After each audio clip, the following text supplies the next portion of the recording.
The Raven by Edgar Allan Poe. Once upon a midnight dreary, while I pondered, weak and weary, over many a quaint and curious volume of forgotten lore, while I nodded, nearly napping, suddenly there came a tapping, as if someone gently rapping, tapping at my chamber door. "'Tis some visitor," I muttered, tapping at my chamber door. Merely this, and nothing more. Ah, distinctly I remember it was in a bleak December, and each separate dying ember wrought its ghost upon the floor. Eagerly I wished the morrow, vainly I had sought to borrow from my books surcease of sorrow, sorrow for the lost Lenore, for the rare and radiant maiden whom the angels name Lenore, nameless here forevermore.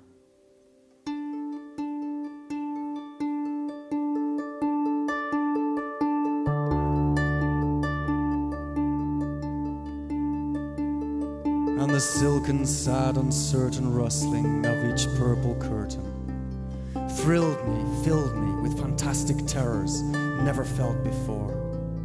Presently, to still the beating of my heart, I stood repeating, "'Tis some visitor entreating entrance at my chamber door. Some late visitor entreating entrance at my chamber door. Merely this, and nothing more."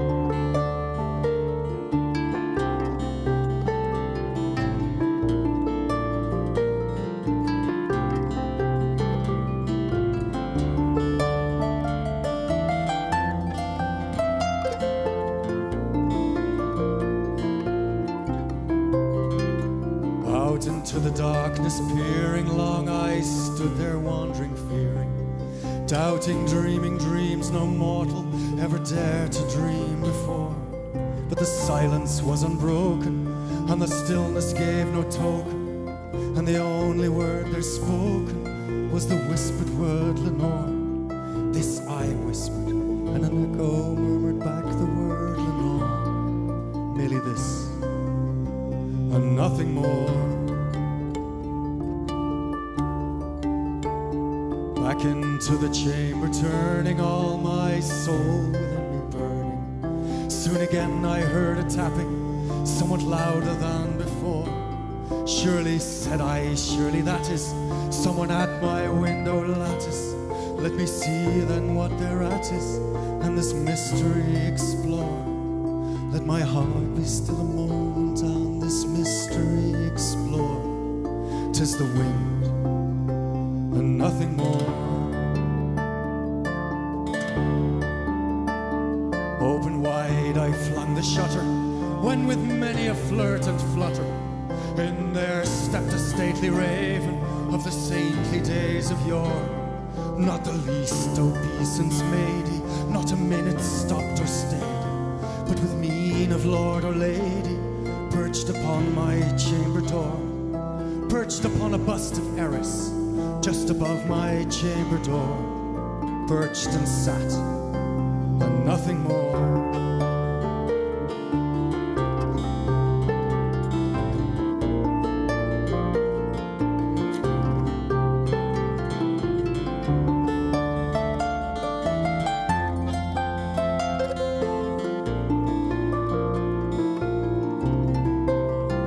Soon that ebony bird beguiling my sad fancy into smiling, by the grave and stern decorum of the countenance it wore. "Though thy crest be shorn and shaven, thou," I said, "art sure no craven, ghastly, grim and ancient raven, wandering on the nightly shore. Tell me what thy lordly name is on this night's Plutonian shore." Quoth the raven, "Nevermore." Now the raven sitting lonely on that placid bust spoke only that one word as if his soul in that one word he did outpour. nothing further than he uttered, not a feather than he fluttered, till I scarcely more than muttered, other friends have gone before. On the morrow he will leave me, as my hopes have flown before. Quoth the raven, nevermore. Then methought the air grew denser, perfumed by an unseen censer, swung by seraphim whose footfalls tinkled on the tufted floor. Once more on the velvet sinking, I betook myself to linking, fancy on to fancy thinking, what this ominous bird of yore, what this grim, ungainly, ghastly, gaunt and ominous bird of yore meant in croaking, nevermore.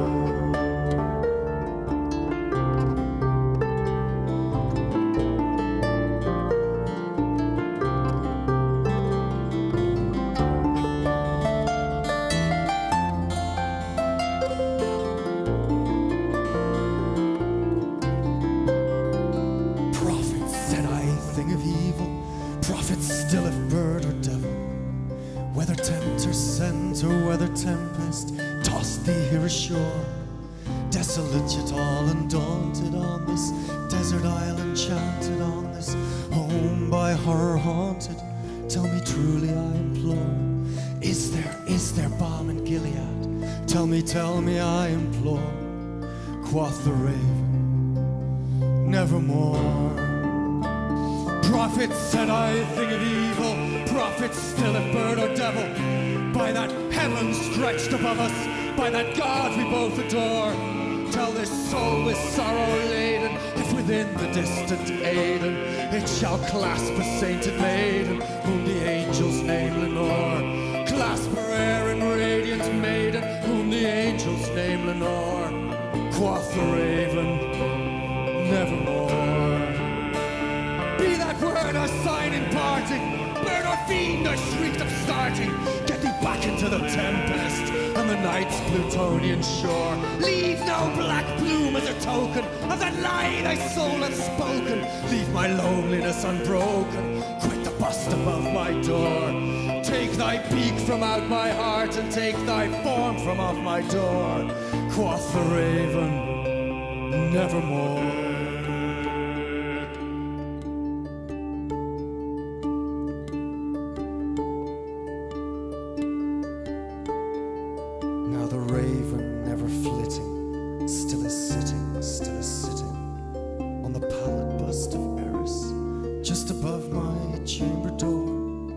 His eyes of all the seeming of a demon's that is dreaming, and the lamplight o'er him streaming throws his shadow on the floor, and my soul